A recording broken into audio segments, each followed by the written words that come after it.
Hi again, it's Jerry. We're on lesson 138. Excuse me. Heaven is the decision I must make. In this world, heaven is a choice, because here we believe there are alternatives to choose between. We think that all things have an opposite, and what we want, we choose. If heaven exists, there must be hell as well. For contradiction is the way we make what we perceive and what we think real.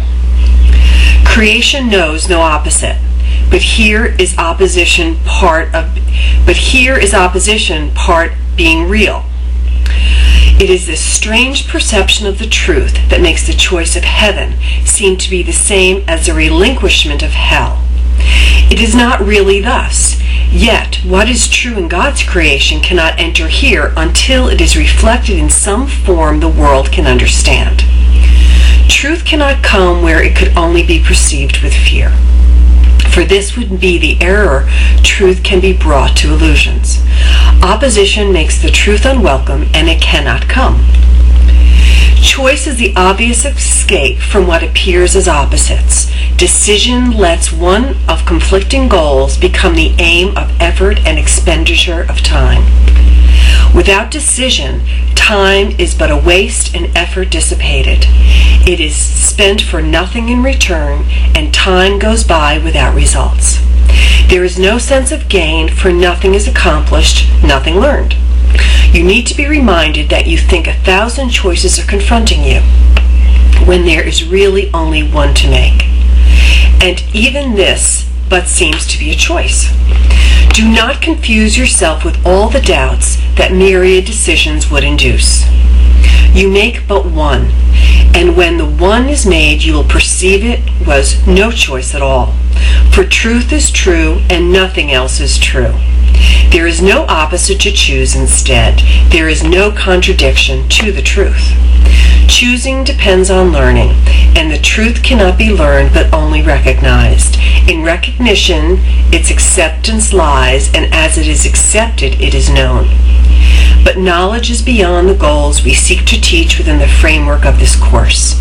Our teaching goals to be attained through learning how to reach them, what they are, and what they offer you.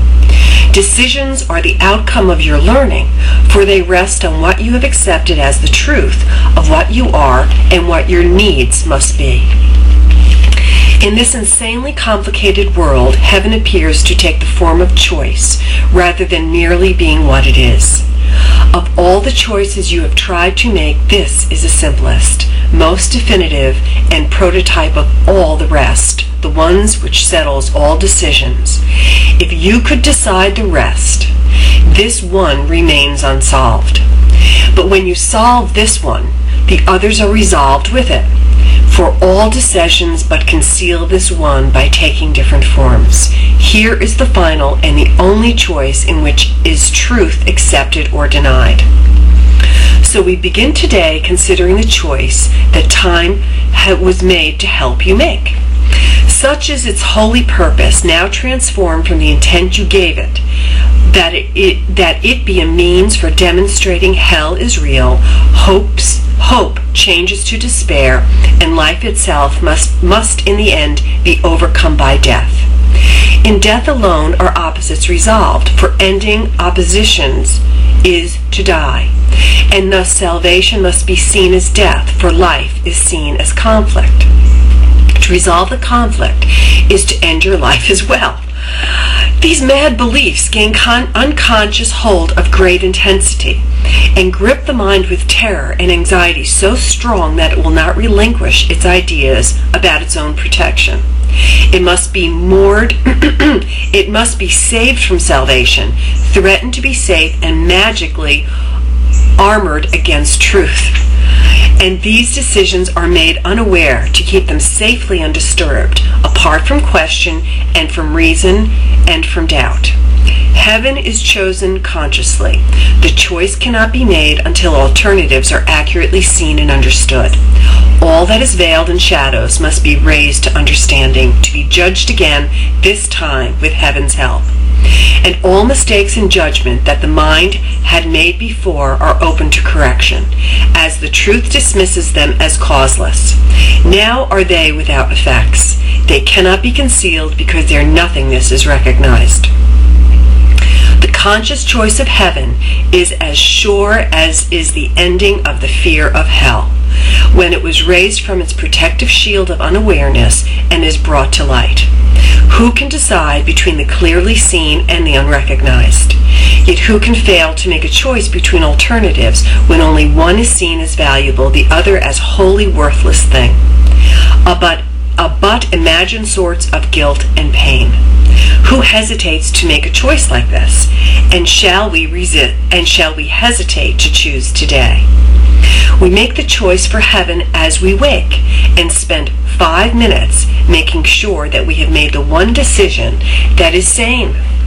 We recognize we make a conscious choice between what has existence and what has nothing but an appearance of the truth.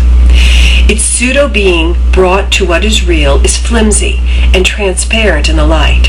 It holds no terror now, for what was made enormous, vengeful, pitiless with hate, demands obscurity for fear to be invested there. Now it is recognized as but a foolish, trivial mistake. Before we close our eyes and sleep tonight, we reaffirm the choice that we have made each hour in between. And now we give the last 5 minutes of our waking day to the decision with which we awoke. As every hour passed, we have declared our choice again, in a brief, quiet time devoted to maintaining sanity. And finally, we choose the day with this, acknowledging we choose what we want. Heaven is the decision I must make.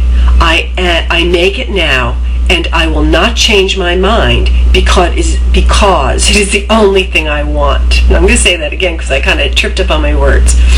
Heaven is the decision I make.